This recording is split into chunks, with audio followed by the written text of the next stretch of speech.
Buenas noches, apreciados hermanos y amigos. Una vez más, por la gracia de Dios, estamos aquí para poder compartir la palabra de Dios. Y quisiera en esta noche, antes de comenzar, hacer una oración pidiéndole al Señor que pueda bendecir este tiempo que vamos a estar aquí en comunión con la palabra de Dios. Oramos a Dios. Padre, te damos gracias en el nombre de Jesús por esta oportunidad que nos das una vez más de poder escuchar tu palabra, Señor. Gracias, Padre. En el nombre de Jesús. Señor, te entregamos este tiempo en tus manos.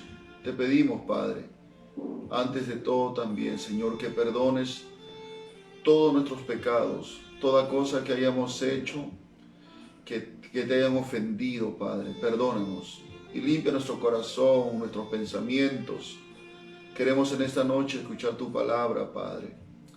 En el nombre de Jesús, háblanos, Señor. Gracias. En el nombre de Jesús. Amén. Muy bien, si tiene una Biblia a la mano, por favor, busque conmigo en el libro de Deuteronomio, capítulo 32, versículo 15 al versículo 21. Y dice así la palabra de Dios en el nombre de Jesús. Pero engordó Jesurún y tiró coces. Engordaste, te cubriste de grasa. Entonces abandonó al Dios que lo hizo y menospreció la roca de su salvación. Le despertaron a celos con los dioses ajenos. Lo provocaron a ira con abominaciones. Sacrificaron a los demonios y no a Dios, a dioses que no habían conocido, a nuevos dioses venidos de cerca, que no habían temido vuestros padres. De la roca que te creó te olvidaste, te has olvidado de Dios tu Creador. Y lo vio Jehová y se encendió en ira por el menosprecio de sus hijos y de sus hijas. Y dijo: esconderé de ellos mi rostro, veré cuál será su fin, porque son una generación perversa, hijos infieles. Ellos me movieron a celos con lo que no es Dios, me provocaron a ira con sus ídolos. Yo también los moveré a celos con un pueblo que no es pueblo, los provocaré a ira con una nación insensata. Que el Señor añada bendición a su palabra. Queremos en esta noche meditar con el título El celo de Dios. Hemos venido desarrollando el tema acerca de volvernos al primer amor, acerca del amor a Dios que debemos tener. Y creo yo que es importante también que podamos conocer lo que Dios siente cuando una persona que lo ha conocido, una persona a quien Dios se le ha revelado a su vida, lo ha salvado, lo ha santificado, lo ha justificado, lo ha bendecido, pero en un momento dado, esa persona de repente le da la espalda, se aparta de Dios, vuelve al pecado y otra vez a las cosas del mundo.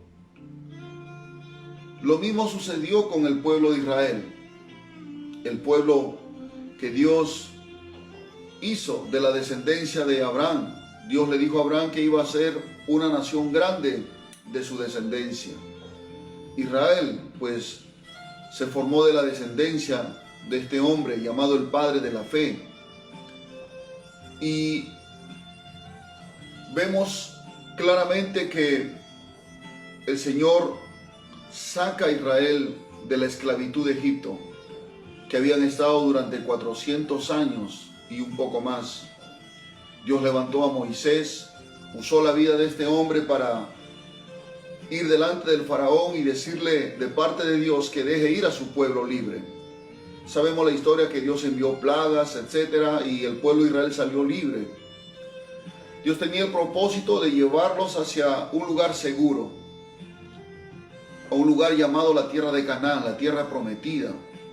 Era una tierra donde, dice la Escritura, fluye leche y miel. Eso significa que era una tierra muy bendecida, una tierra que disfrutaba de la bendición de Dios, de la lluvia temprana y tardía, un lugar donde ellos podían criar animales, un lugar donde ellos podían tener casas propias, tierra donde ellos podían sembrar y de esa manera comer del fruto de la tierra y vivir en comunión con Dios y ser una nación como ejemplo para las demás naciones. Y Dios quería usar esta nación para mostrar su gloria o darse a conocer a las demás naciones a través de Israel.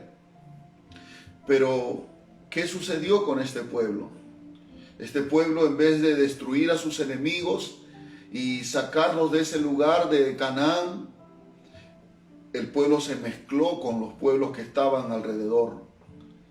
Y usted sabe que esos pueblos, los cananeos, tenían pues muchos dioses, muchos ídolos a quien ellos lo habían hecho sus dioses, le habían rendido culto, habían ofrecido a sus hijos incluso como sacrificios a cambio de favores de esos ídolos.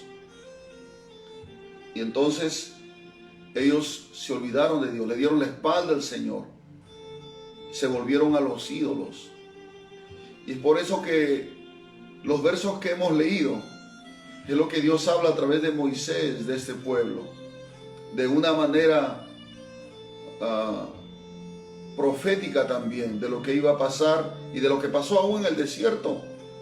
Porque aún en el desierto ellos se acuerdan cuando Moisés fue al monte Sinaí a recibir los 10 mandamientos. Él estuvo en la presencia de Dios 40 días y 40 noches.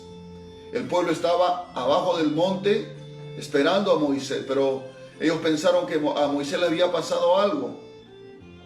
Y entonces ellos dijeron al sacerdote Aarón, que era el que se había quedado como encargado, le dijeron que hiciera un becerro de oro, que se haga un dios para que le rindan culto.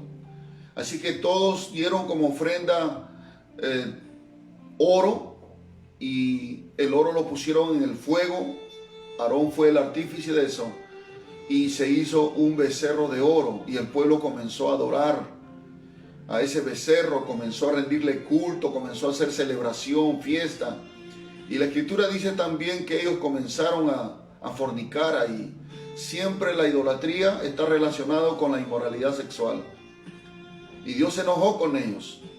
Y Dios le dijo a Moisés: ve con tu pueblo hacia la tierra que yo les he prometido, pero yo no voy a ir con ustedes. Enviaré un ángel, pero yo no voy a ir con ustedes, porque no vaya a ser que en el camino yo los destruya, porque es un pueblo de dura cerviz, de un corazón endurecido. Son un pueblo rebelde que no obedece a su Dios. Y entonces Dios quiso apartarse de su pueblo.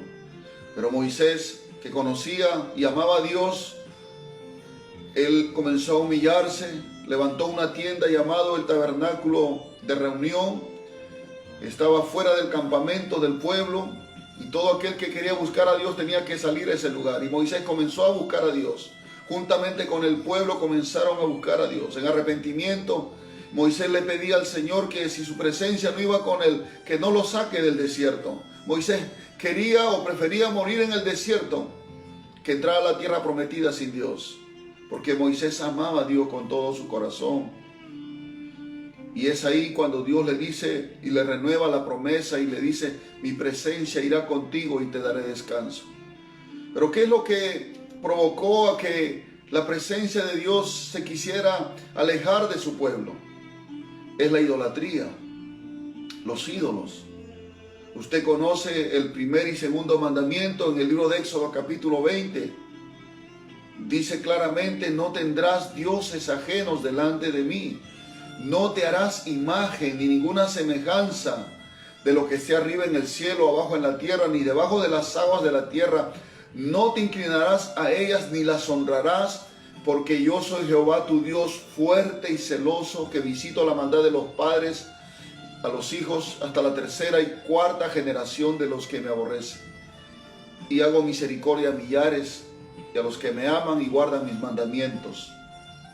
Así que es claramente que el primer y segundo mandamiento prohíbe al pueblo de Israel que ellos tuviesen dioses ajenos, que ellos hicieran alguna escultura, alguna imagen o se inclinen a esas imágenes, sea de alguna cosa creada que esté en el cielo, en la tierra o debajo de las aguas de la tierra.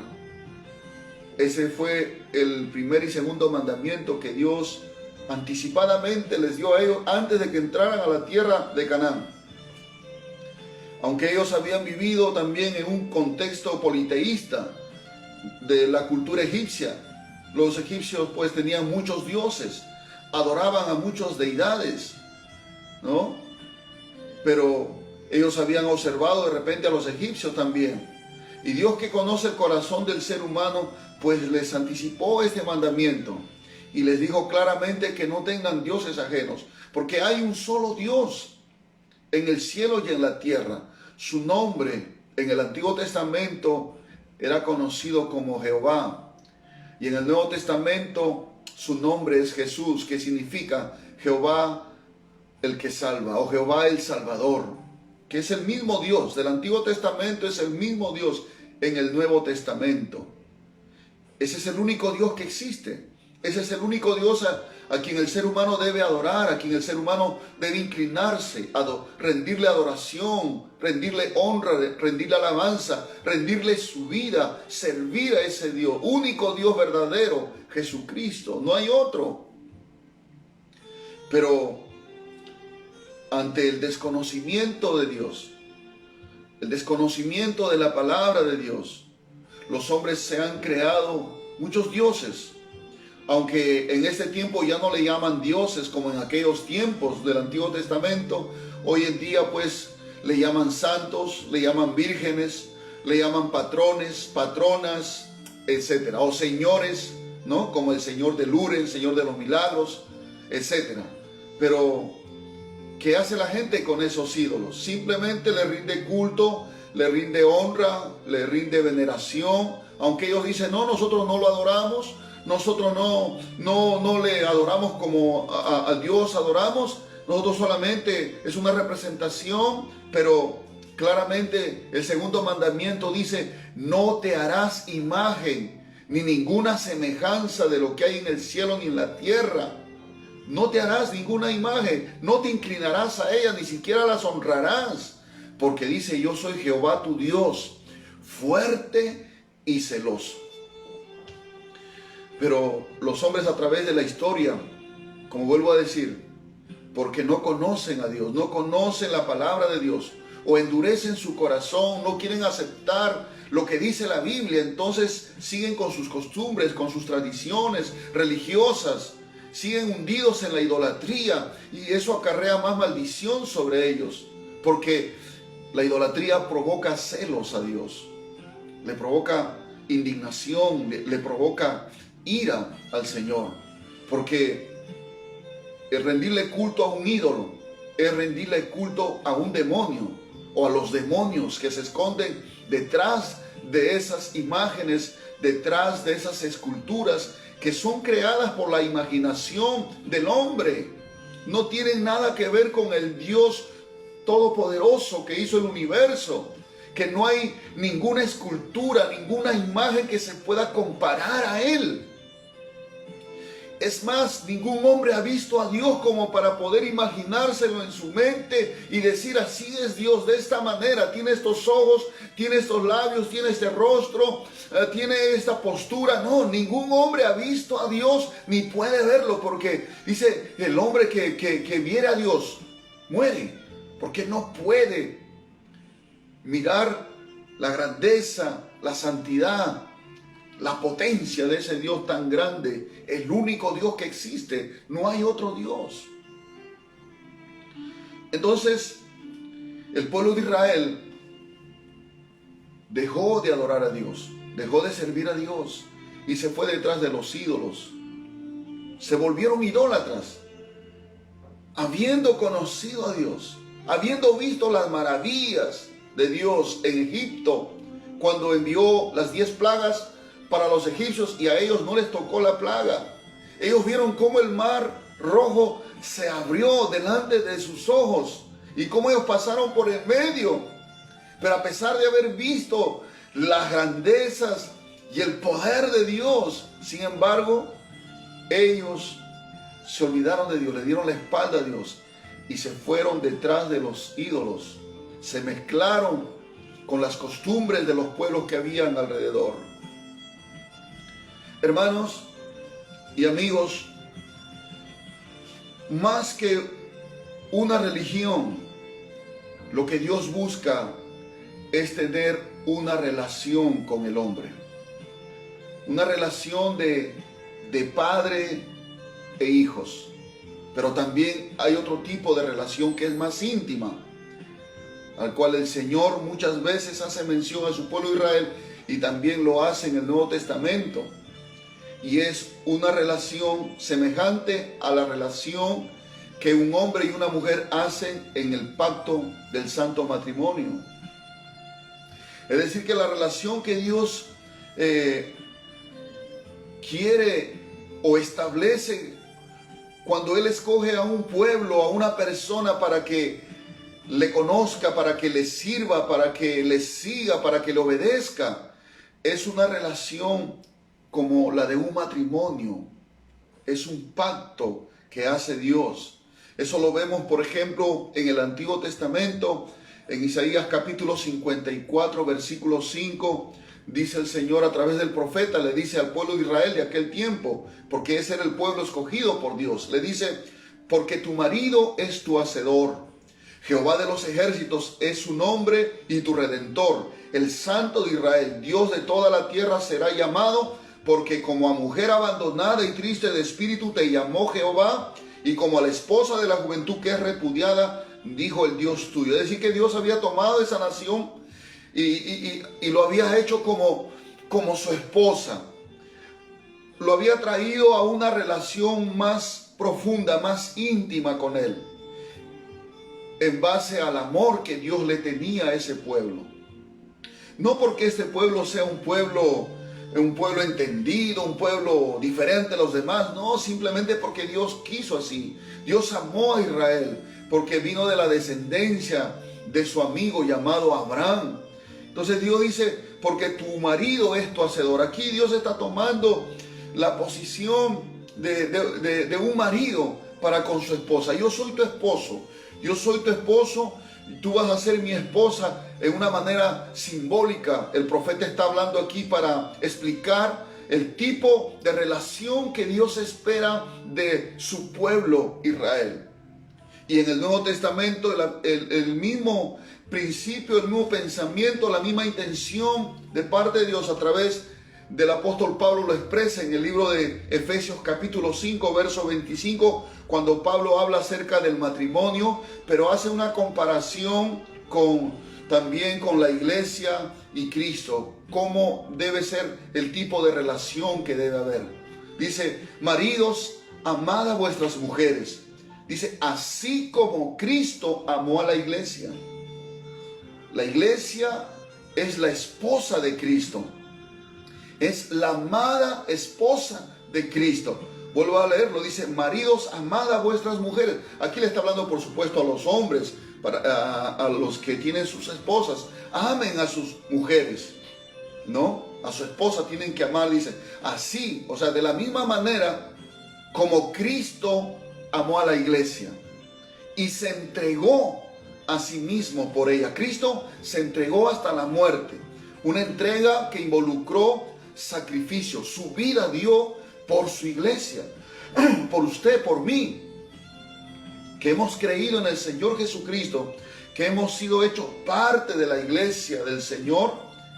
Así también, ¿no? El Señor dice aquí que amó a la iglesia y se entregó a sí mismo por ella, por la iglesia, por nosotros. El Señor se entregó para santificarla, dice, y habiéndola purificado en el lavamiento del agua por la palabra.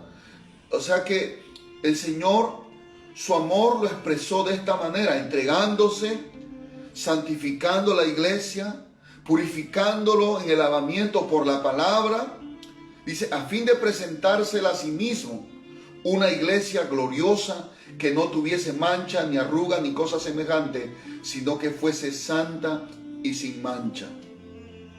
Como una virgen pura, que no ha tenido relaciones sexuales con nadie, no se ha prostituido con nadie, sino solamente para Cristo. Ese es el tipo de relación que Dios vino a establecer también con este nuevo pacto con su iglesia. Una relación de matrimonios. Y como en una relación de esposos se espera el cumplimiento de los votos matrimoniales, como el amor, la fidelidad, la mutua ayuda, el estar el uno para el otro hasta que la muerte los separe. Así es el matrimonio entre un hombre y una mujer. Entonces, en ese tipo de relación que Dios establece, es una relación de matrimonio entre un hombre y una mujer, y Él espera que, así como el marido espera que la mujer sea fiel, y la esposa también espera que el esposo sea fiel, así Dios también espera que nosotros, como parte de la iglesia, como parte de ese pueblo que ha sido separado de todos los pueblos de la tierra, seamos fieles a Dios, que podamos amarle a Dios, que podamos estar a disposición del Señor cuando Él requiera de nuestra vida. En el caso que si Él nos llama a servirle en alguna área de la iglesia, en algún ministerio en la iglesia, debemos estar dispuestos a decirle: amén, heme aquí, Señor. Entonces Dios lo que espera de su iglesia, lo que espera de su pueblo es amor, es fidelidad y es disposición para servirle. Así, un amor que sea correspondido, lo mismo que Él tiene por nosotros. Dios, mis amados hermanos y amigos, es un Dios fiel. Él no incumple su palabra, Él cumple su palabra. Él es fiel a su pacto. Si Él hizo un pacto en este tiempo por medio de la sangre de Cristo, con todos aquellos que han creído en el Señor Jesucristo, Dios va a permanecer fiel, aunque nosotros somos infieles, dice la palabra, mas Él permanece fiel. Él es Dios, bendito sea por los siglos de los siglos. Así que nunca debemos dudar de la fidelidad de Dios, nunca debemos dudar del amor de Dios, nunca debemos dudar de la gracia, del favor de Dios para con nosotros, que siendo un Dios santo, un Dios tan grande y tan poderoso, tan puro, se hizo hombre, vino a este mundo para morir por usted y por mí y poder rescatarnos del pecado y hacernos un pueblo santo para Él. Pero no solamente un pueblo que cumpla con rituales, con tradiciones y costumbres monótonas que muchas veces son frías y que no involucran el corazón, que no involucran el amor que debe haber, sino en una relación de matrimonio, que podamos amarle a Él, que nuestro corazón pueda serle fiel a Él, porque donde esté nuestro corazón, ahí estará también nuestro tesoro. Si el Señor Jesucristo es el tesoro más grande que podamos nosotros tener en esta vida, pues nuestro corazón estará en Jesucristo. Pero si nuestro corazón está en otras cosas, entonces esa cosa será nuestro tesoro, nuestro Dios, las cosas que más amemos en esta vida. Pero usted y yo, que hemos conocido al Señor, hemos sido llamados a tener una relación con el Señor, amarlo con todo nuestro corazón. Es por eso que el Señor, al igual que un esposo, cuando ve que su esposa de repente está mirando a otro hombre, o que de repente la esposa está tratando de alejarse del esposo, por alguna razón, el esposo va a sentir celos en su corazón, porque no quiere perder a la esposa, no quiere perderla. Entonces va a experimentar ese sentimiento de sospecha, ese sentimiento que le lleva a pensar que su amada esposa siente amor o cariño por otra persona, o que está prefiriendo a otra persona en cambio de él. Ese es el sentimiento de celos que experimenta un ser humano cuando ve que su pareja está queriendo involucrarse en otra relación. Y es natural en un matrimonio, claro, aunque hay celos enfermizos, ¿verdad? Pero el celo de Dios, cuando hablamos del celo de Dios, estamos hablando de provocar a una rivalidad a Dios. Es decir, que el Señor es provocado a una indignación, a la ira, al enojo en contra de nosotros, por causa de que nosotros en nuestro corazón estamos desviando nuestra atención, nuestro amor ya no es el mismo, ya no le somos fieles en nuestro corazón al Señor, estamos siendo atraídos por otras cosas. Por eso en el libro de 1 Juan capítulo 2, 15 al 17, el apóstol Juan dice: no améis al mundo, ni las cosas que están en el mundo, porque el que ama al mundo es porque el amor del Padre no está en él. Porque todo lo que hay en el mundo, los deseos de los ojos, los deseos de la carne y la vanagloria de la vida no provienen del Padre sino del mundo. Y el mundo pasa y sus deseos, pero el que hace la voluntad de Dios permanecerá para siempre. Entonces nos prohíbe amar al mundo, nos prohíbe amar las cosas de esta tierra. Nuestro amor a Dios debe ser exclusivamente para Él. Nuestra devoción, nuestra admiración, nuestra entrega, nuestro sacrificio deben ser dedicados para Él. Todo lo que, hermano, cause una atracción que no sea Dios, en donde nosotros podamos encontrar satisfacción o placer o gusto en las cosas de este mundo, se pueden convertir en un ídolo y pueden provocar el celo de Dios en nuestro corazón. Gloria al Señor. ¿Qué provoca el celo de Dios? Los ídolos. En el Salmo 78, versículo 58 dice, hablando el salmista respecto al pueblo de Israel, dice: le enojaron con sus lugares altos y le provocaron a celo con sus imágenes de talla. O sea, cuando habla del celo de Dios, siempre va relacionado con el enojo que es provocado por el pueblo cuando ellos se fueron detrás de las imágenes de talla. O sea, esas imágenes que fueron tallados, que fueron esculpidos en madera o en piedra, etcétera. Ellos provocaron el enojo, provocaron el celo de Dios para ponerse en contra de este pueblo. Entonces, la idolatría, mis amados hermanos, es cualquier cosa que enfríe tu deseo por Cristo. Toda cosa, puede ser un objeto, puede ser un trabajo, una ocupación, un hobby, o una persona, sea un familiar, sea un conocido, etcétera, que produce un enfriamiento de tu deseo, de tu amor por Cristo. Entonces esa cosa automáticamente se convierte en un ídolo en tu corazón.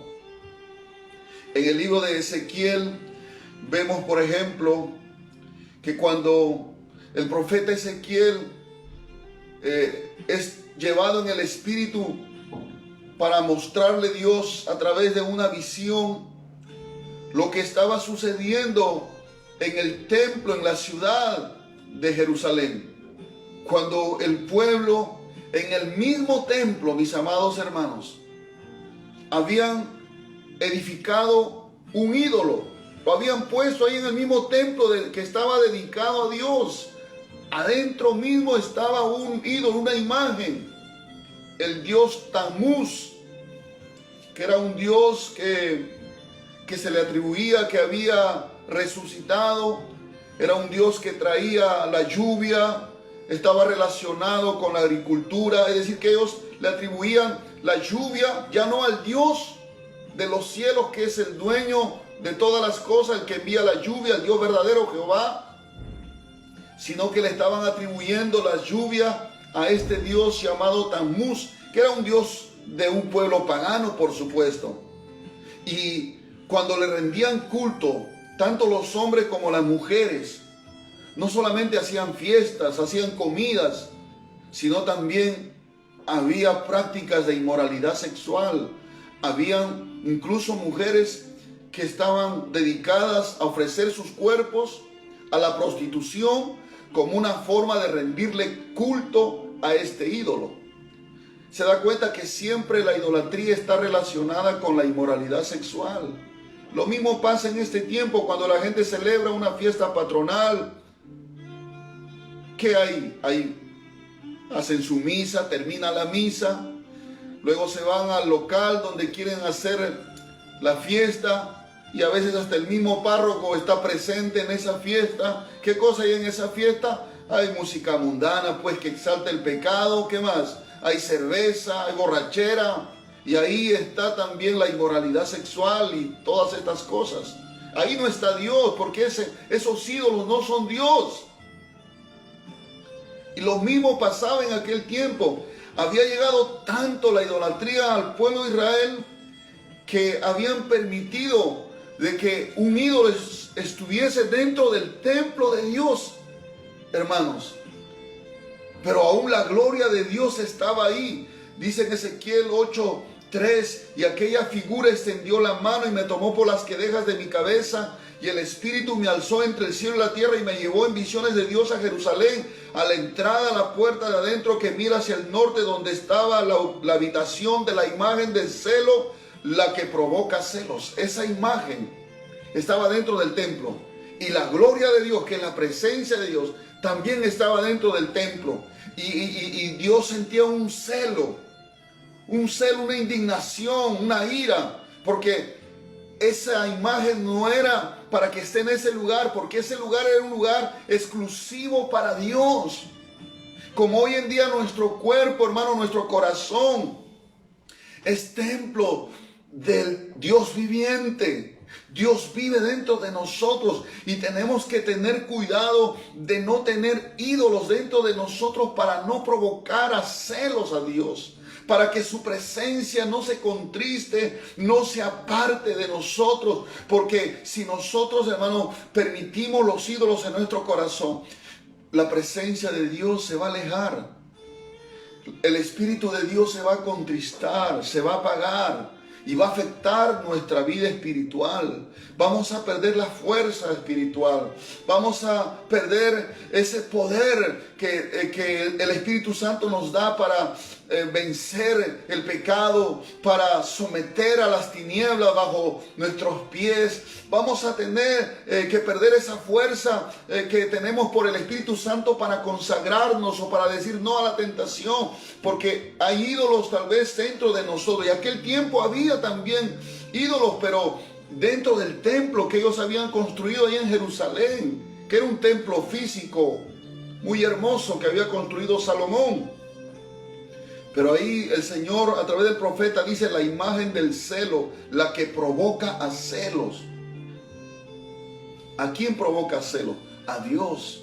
Recuerde que en el segundo mandamiento el Señor prohíbe hacer imágenes. Dice, porque yo soy Jehová tu Dios, fuerte y celoso. Dios es un Dios celoso.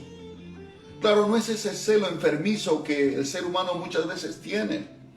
Es un celo donde Dios se siente indignado, donde Dios se siente rechazado o menospreciado, desvalorado.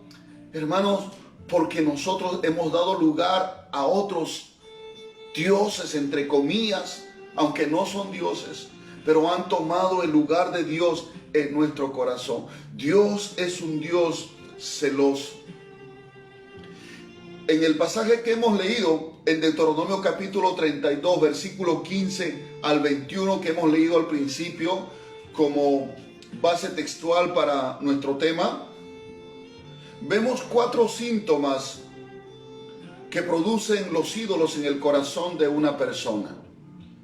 esos 4 síntomas se vio reflejada en el corazón de todo el pueblo de Israel. La primera cosa dice, en el verso número 15 mismo dice, entonces abandonó al Dios que lo hizo.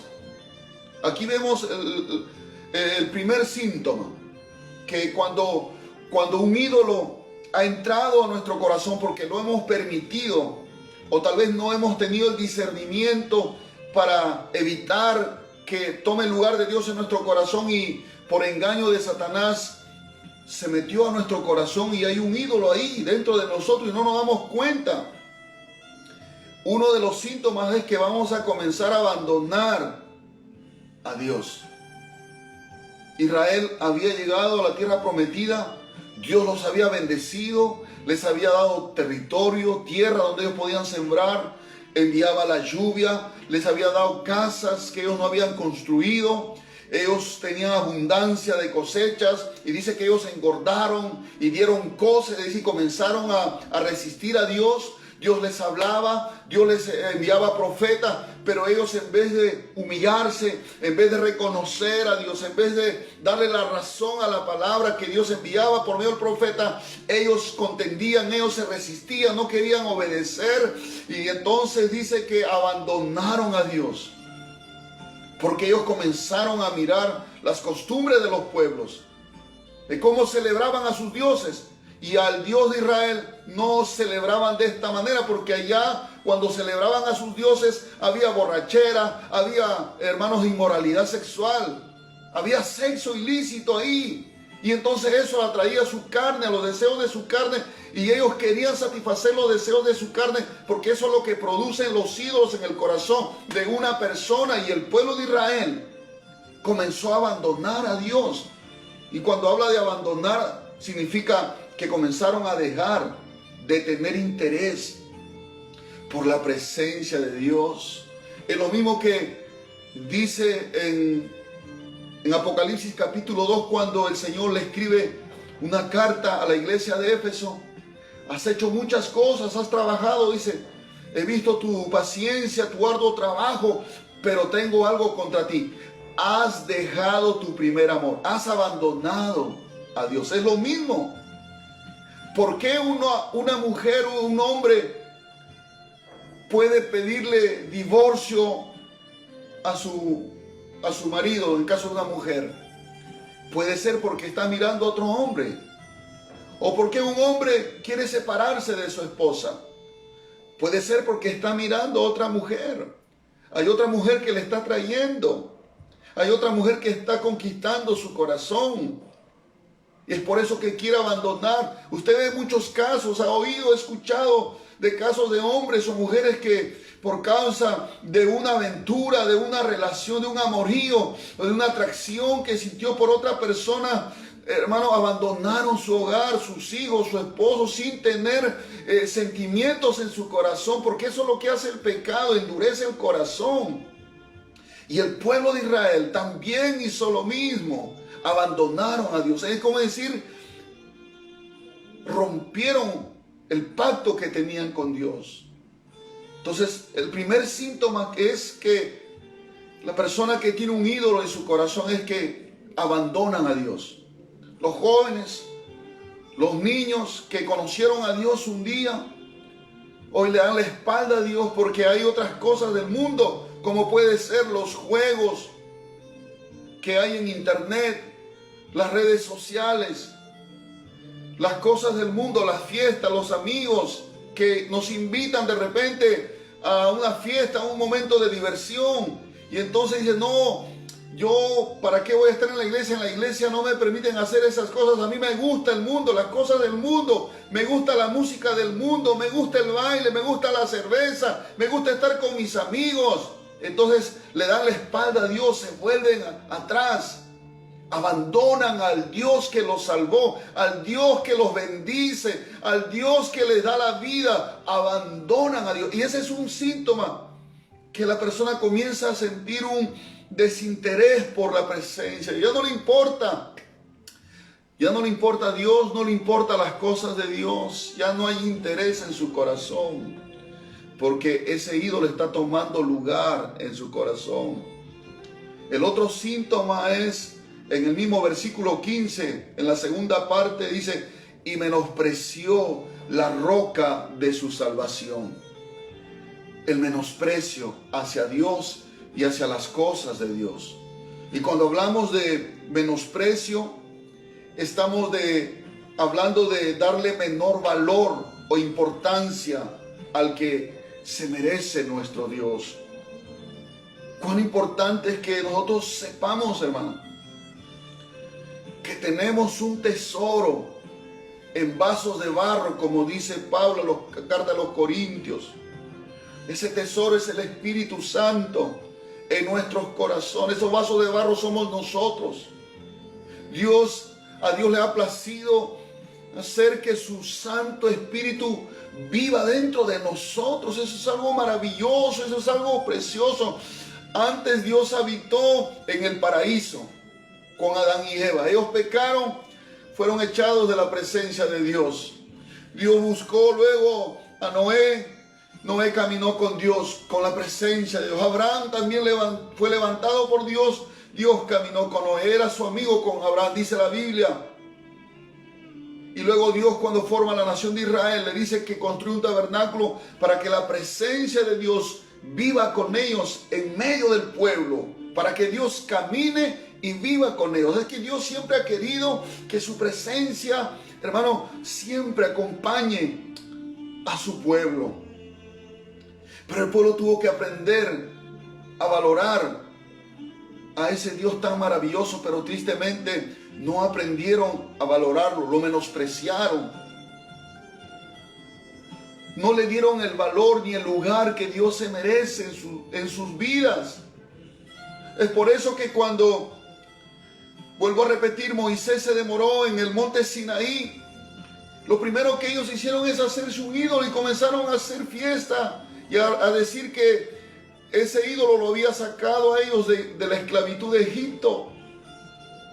Y es por eso que Dios quiso alejarse y dijo a su pueblo, mi presencia no va a ir con ustedes, yo enviaré un ángel para que los lleve a la tierra prometida. Pero Moisés, que amaba a Dios, Moisés que no menospreció a su Dios, él le dijo al Señor, si tu presencia no va conmigo, no nos saques de aquí.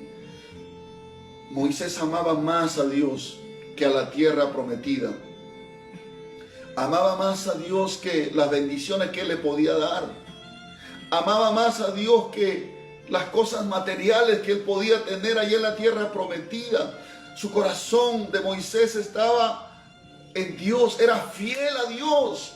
No lo quiso cambiar con nadie ni con nada. Y eso le agradó a Dios. Por eso que cuando Moisés insiste en buscar a Dios y decirle, si tu presencia no va conmigo, no nos saque de aquí. Entonces Dios le renueva su promesa y le dice, mi presencia irá contigo, Moisés. Hizo que Dios cambiara de decisión, porque vio en Moisés, aunque sea en uno en el pueblo, vio que el corazón de Moisés era fiel, que no lo había menospreciado, sino que le había dado su lugar, el lugar que le pertenece a Dios, que es el lugar de preeminencia, el primero, el más importante. Y entonces Dios le dice, mi presencia irá contigo y te daré descanso. Bendito sea el Señor. Y esa es la promesa para los que no menosprecian al Señor. Por eso tenemos que cuidar que nuestro corazón no se llene de ídolos, hermanos. Nosotros tenemos que aprender a amar a Jesús más que la bendición que nos pueda dar. Tenemos que aprender a amar a Jesús más que las cosas que Él nos pueda dar. Esto me hace recordar cuando el Señor llamó a Simón Pedro, después de demostrarle su poder, haciendo que pescaran una gran cantidad de peces, aunque toda la noche anterior ellos habían estado pescando y no habían sacado nada, pero el Señor le ordenó que tiren la red para pescar, y cuando tiraron, sacaron gran cantidad de peces. Y cuando llegaron a la orilla, dice que Pedro, dejándolo todo, la barca, las redes y los peces que habían sacado, siguió al Señor. Eso es lo que Dios quiere de usted y de mí, que Él sea el primero en nuestro corazón, que Él sea el más importante en nuestro corazón, en nuestro diario vivir, Él sea lo más indispensable, más que la comida, mi hermano, más que el dinero, más que el negocio, más que la ropa, más que cualquier otra cosa. Tú tienes que darle la importancia que Él se merece. Tú tienes que darle el valor que Él se merece. Mucha gente siguió a Jesús cuando Él estuvo aquí en la tierra, pero no lo siguió porque creían en Él o porque lo amaban. No, lo seguían porque comían de los milagros del Señor, de la multiplicación de los panes y los peces. La multitud vino y lo quiso hacer un líder político. Por eso que el Señor tuvo que esconderse de la multitud, porque ya lo querían nombrar como rey, porque lo vieron a Él como Dios, como alguien que merece ser amado, sino lo vieron como alguien que podía darle beneficios materiales, beneficios de comida. Y nosotros no debemos ver al Señor de esta manera. Si me das, entonces te sigo, Señor. Si me haces este milagro, entonces te sigo. No, mi hermano. Nosotros tenemos que reconocer que nosotros no podemos vivir sin Dios, sin su presencia. No vaya usted a pensar que Dios deja de ser Dios si tú no le sigues. No, Él no nos necesita. Nosotros somos los necesitados de Dios y tenemos que aprender a darle ese valor que Él se merece. Pero cuando hay ídolos en el corazón, entonces vamos a comenzar a menospreciar. ¿Y cómo se demuestra ese menosprecio?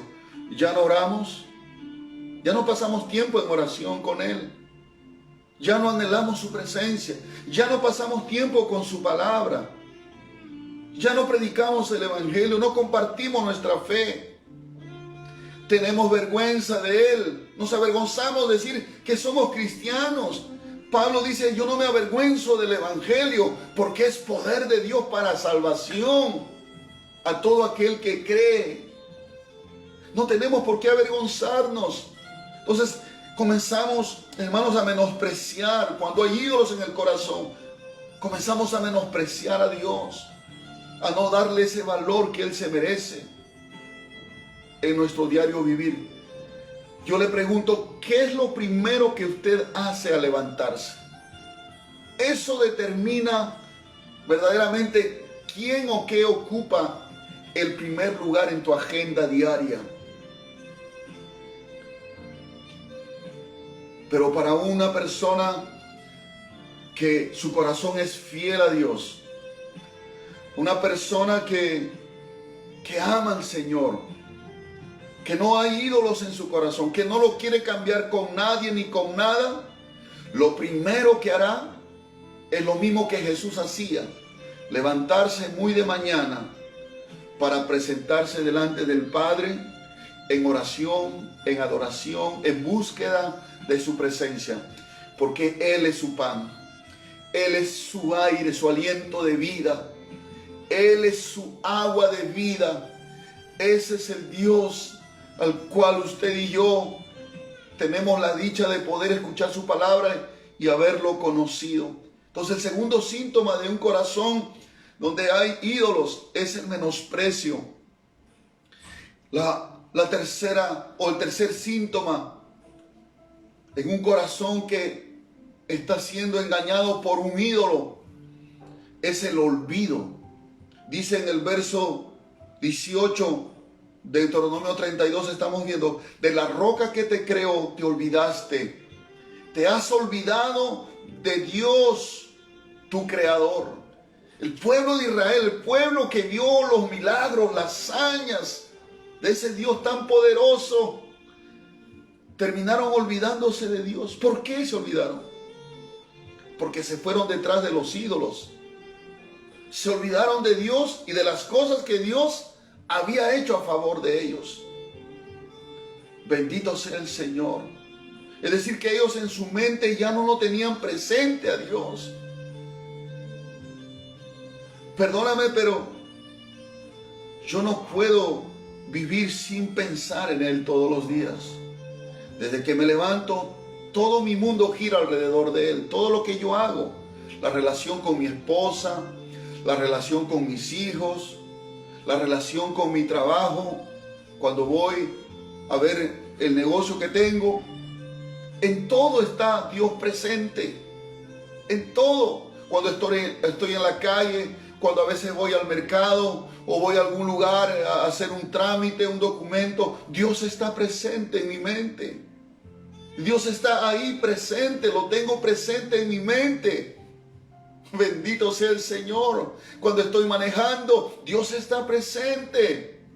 Lo tengo presente en mi mente. No me puedo olvidar lo que Él hizo por mí, ni me puedo olvidar de Él. Pero cuando los ídolos comienzan a entrar al corazón de una persona, entonces esa persona se olvida de Dios y se olvida de las cosas que Dios hizo por esa persona. Y entonces comienzan su mente a distraerse en otras cosas y ceden al pecado, ceden a los deseos de su carne fácilmente, porque se han olvidado, como dice, de la roca que te creó te olvidaste. Te has olvidado de Dios tu creador, le dice a su pueblo. Porque Dios conoce la mente, conoce el pensamiento de todos. Y el cuarto síntoma es la infidelidad. Dice, porque son una generación perversa, hijos infieles, dice en el verso 20. Dios vio que en el corazón de Israel había infidelidad. ¿Sabe que la infidelidad es esa que a veces hombres, cuando son infieles a sus esposas, a escondidas se ven con otra persona? Y pueden llevar doble vida. Pueden tener la apariencia de ser buen esposo en casa, pero cuando salen de casa, cambian. Se vuelven un amante de otra persona. Son infieles. Aunque quiera aparentar ser fiel, su corazón ya no está con su esposa. Y Dios, que conoce los corazones, sabe quiénes son fieles a Él. Sabe quiénes son aquellos que no lo cambian a Él por nada ni por nadie. Dios quiere que seamos fieles. No solamente un mes, un año. Dice, sé fiel hasta la muerte y yo te daré la corona de la vida eterna. La fidelidad, hermano, sale cuando no hay ídolos en nuestro corazón. Pero la infidelidad es el resultado de que hay ídolos que se han metido en el corazón de una persona. Estos son 4 síntomas. Si usted tiene alguno de estos síntomas, usted tiene que reconocerlo. Usted tiene que arrepentirse y tiene que pedir perdón a Dios y comenzar a darle el lugar que le pertenece a Dios. Primer síntoma, dijimos, es abandonar a Dios. El menosprecio a Dios y las cosas de Dios. El olvido, nos olvidamos de Dios. Y otro, la infidelidad a Dios. Esos son síntomas de la idolatría en el corazón de una persona. Ahora, tal vez digamos, pero ¿cómo Dios se puede celar o poner celoso con los ídolos? Si los ídolos son de yeso, de madera o de piedra. No tanto es el objeto, hermano, porque es un objeto inmaterial que es débil ante la presencia de Dios, porque el Dios verdadero es un Dios fuerte. Él es fuerte. Es más fuerte que el hierro, es más fuerte que la roca, es más fuerte que el diamante. Dios es más fuerte. Ningún ídolo es tan fuerte como Dios. Entonces, ¿por qué Dios entonces se pone en una actitud de celos contra su pueblo? ¿Sabe por qué, hermanos? Porque detrás de esos ídolos se esconden los demonios. Se esconden los demonios. Y toda idolatría tiene que ver con adoración a los demonios. En Deuteronomio capítulo 32, verso 16 dice: le despertaron a celos con los dioses ajenos, lo provocaron a ira con abominaciones, sacrificaron a los demonios y no a Dios. A dioses que no habían conocido, a nuevos dioses venidos de cerca que no habían temido vuestros padres.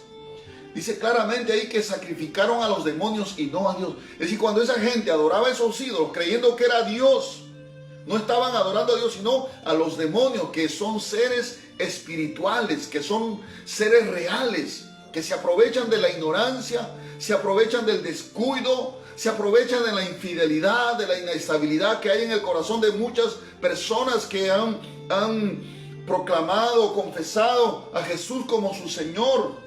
Pero los demonios tratan de engañar, tratan de persuadir el corazón y convencerlos que dejen al Dios verdadero para que adoren a esos ídolos, esas estatuas, y de esa manera contaminar sus almas.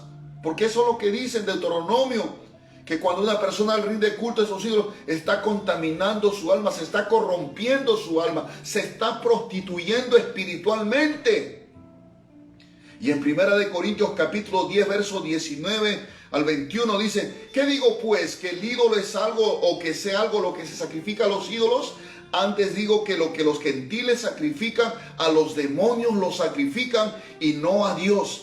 Y no quiero que vosotros os hagáis partícipes con los demonios. No podéis beber la copa del Señor y la copa de los demonios. No podéis participar de la mesa del Señor y de la mesa de los demonios. ¿O provocaremos a celos al Señor? ¿Somos más fuertes que Él? Había un problema también en la iglesia de Corinto, en el Nuevo Testamento, que la iglesia estaba siendo influenciada por la idolatría, el paganismo que había ahí en Corinto. En Corinto había una diosa, la diosa Diana, que le rendía culto a toda Asia. Era un ídolo muy grande. La que hoy en día es la Virgen María es la misma de aquel tiempo, la diosa Diana. Sino que con otro nombre en el catolicismo le han cambiado. Es la misma imagen, es la misma. Pero en aquel tiempo era Diana, la diosa de los efesios y de toda Asia. Y Corinto estaba en Asia. Y le rendían culto a esta imagen, a este ídolo. A tal punto que había mujeres sacerdotisas que se ofrecían también, al igual que en el Antiguo Testamento, ofrecían sus cuerpos a la prostitución. Y hermano, la iglesia estaba siendo influenciada por esa práctica de idolatría. Es por eso que Pablo le escribe la carta a los Corintios: ustedes no pueden estar con los ídolos y estar con el Señor. No pueden tomar de la copa del Señor, que era la celebración de la Santa Cena, y la copa de los demonios, que era la celebración que se hacía en las fiestas idólatras que ellos tenían. O van a provocar a celos. Yo no le permito, dice Pablo ahí, y yo no quiero que ustedes os hagáis partícipes con los demonios, porque al rendirle culto a esos ídolos, le está rindiendo culto a los demonios. Bendito sea el nombre del Señor. Hermanos, hay dos ídolos que pueden, vuelvo a repetir de la clase anterior, que pueden afectar nuestra relación con Dios. Y eso está en Efesios capítulo 5. Dice en el verso número 3: pero fornicación y toda inmundicia o avaricia ni aun se nombre entre vosotros como conviene a santos, ni palabras deshonestas, ni necedades, ni trujanerías que no convienen, sino antes bien acciones de gracia. Porque sabéis esto, que ningún fornicario o inmundo o avaro, que es idólatra, tiene herencia en el reino de Cristo. Una es la inmoralidad sexual y otra es la avaricia. Son ídolos que en este tiempo y aquel tiempo también habían afectado la relación que el pueblo tenía con Dios. El practicar la inmoralidad sexual. No estoy hablando de las relaciones sexuales dentro del matrimonio, de personas casadas. Eso es bendecido por Dios. Sino tener relaciones sexuales fuera del matrimonio con otras personas que no es su esposa, su cónyuge. O tener relaciones sexuales sin estar casados. O practicar el homosexualismo, el lesbianismo, la prostitución, la masturbación, la pornografía y relaciones sexuales con niños, que hoy en día, hermano, en muchos países se está aprobando. Estas cosas es como adorar los ídolos. Recuerde que siempre la idolatría está relacionada con la inmoralidad sexual y la inmoralidad sexual con la idolatría. Y la avaricia, que es el amor al dinero, al materialismo. Debemos tener mucho cuidado que estas cosas no puedan ponerse en el lugar, en nuestro corazón. Hermano, en el lugar de Dios no puede ser el amor al dinero. No podemos servir a dos señores, o amarás a uno y aborrecerás a otro, dice la palabra del Señor. No puedes amar a Dios y amar las riquezas al mismo tiempo. Tienes que tomar una decisión, mis amados hermanos. Y hay algo que el apóstol Santiago nos dice en su carta, que, hermano, que el Señor ha hecho morar su espíritu en nosotros. Dice en Santiago 4:5, o penséis que la escritura dice en vano, que el espíritu que Él ha hecho morar en nosotros nos anhela celosamente. El Espíritu Santo que Dios ha hecho morar o vivir dentro de nosotros nos anhela. Es como el esposo que anhela a su esposa, para él, solamente para él. No quiere que esté mirando a otro varón, por supuesto. No es lícito, no es permitido. Provoca celos. Y es un celo por amor, ¿verdad? Con razón, con fundamento, si es que la pareja está mirando a otra persona. Y lo mismo el Señor dice que el Espíritu Santo que mora en nosotros nos anhela celosamente. Quiere decir que cada vez que nosotros de repente en el sentido espiritual estamos mirando o estamos siendo atraídos por alguna cosa de este mundo que nos quiere alejar de Dios, que quiere tomar el lugar de Dios en nuestro corazón, el Espíritu Santo nos está siempre tratando de convencernos, hablarnos, de hacernos sentir que eso está mal, que debemos ser fiel a Dios, porque Él nos anhela celosamente y muchas veces lo contristamos, lo apagamos, porque en vez de parar en alto y decir, no, yo tengo que amar a Dios sobre todas las cosas, entonces a veces cedemos y eso contrista al Espíritu Santo. Mis amados hermanos, Dios es un Dios celoso y nos ama y Él desea que seamos solamente para Él.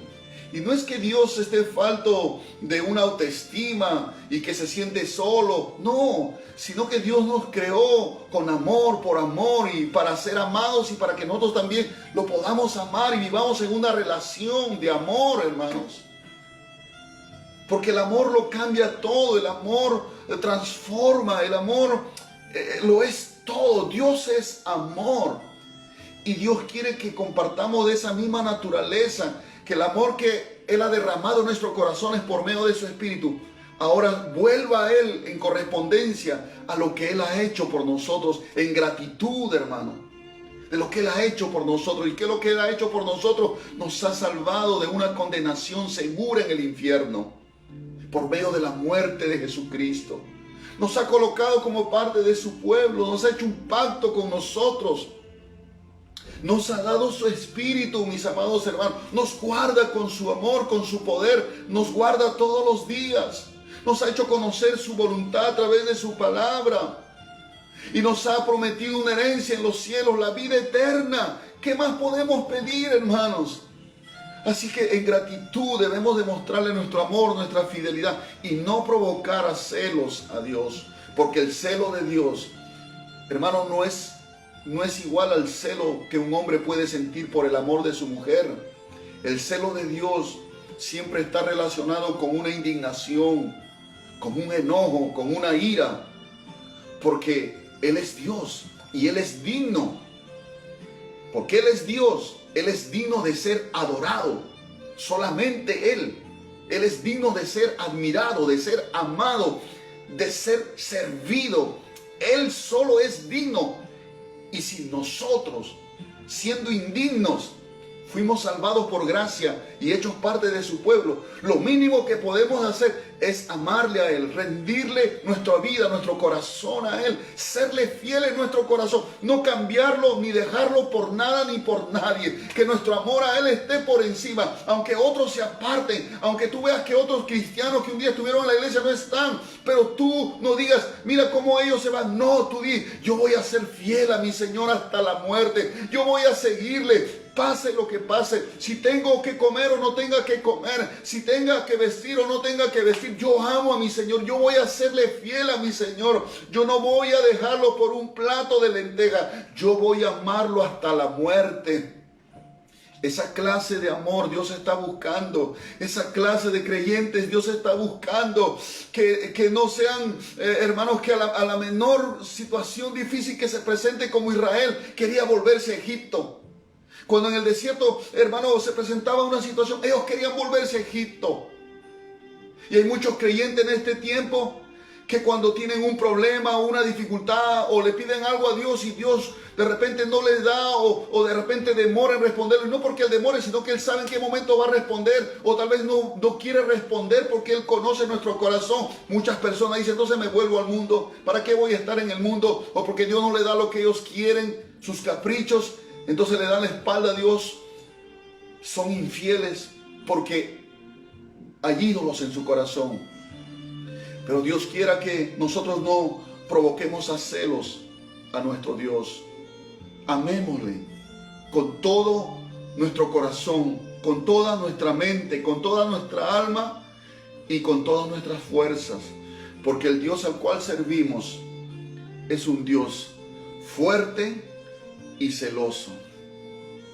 No hay nada ni nadie que pueda satisfacer el corazón del ser humano, sino la presencia sublime y maravillosa de ese Dios tan bueno y tan poderoso que le ha placido darse a conocer a nuestras vidas.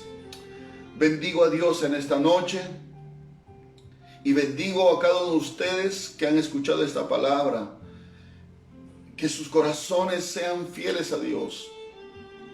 Usted tiene que decirle, Señor, enséñame a amarte a ti sobre todas las cosas. Que no haya nada en este mundo que me aleje de ti, que aparte mi corazón de ti. Quiero que tú seas el primero en mi diario vivir. Quiero que tú seas mi respirar. Quiero que tú seas mi comida. Quiero que tú seas mi agua de vida. Quiero que seas todo el centro de mi vida. Quiero tenerte presente cuando salgo a la calle, al trabajo, en todo lugar. Pueda tenerte presente en mi corazón y en mi mente. No olvidarme de ti, no darte la espalda, no ignorar ni desvalorizarte, Señor, sino apreciar tu presencia, tu obra en mi vida, Padre. Esa debe ser su oración. Señor, perfeccióname en el amor a ti. Quiero amarte con amor inalterable. No quiero provocarte a celos. No quiero provocarte indignación. Quiero serte fiel, fiel hasta la muerte. En el nombre de Jesús. Que el Señor les bendiga, los guarde y amemos a Dios con todo nuestro ser. Shalom.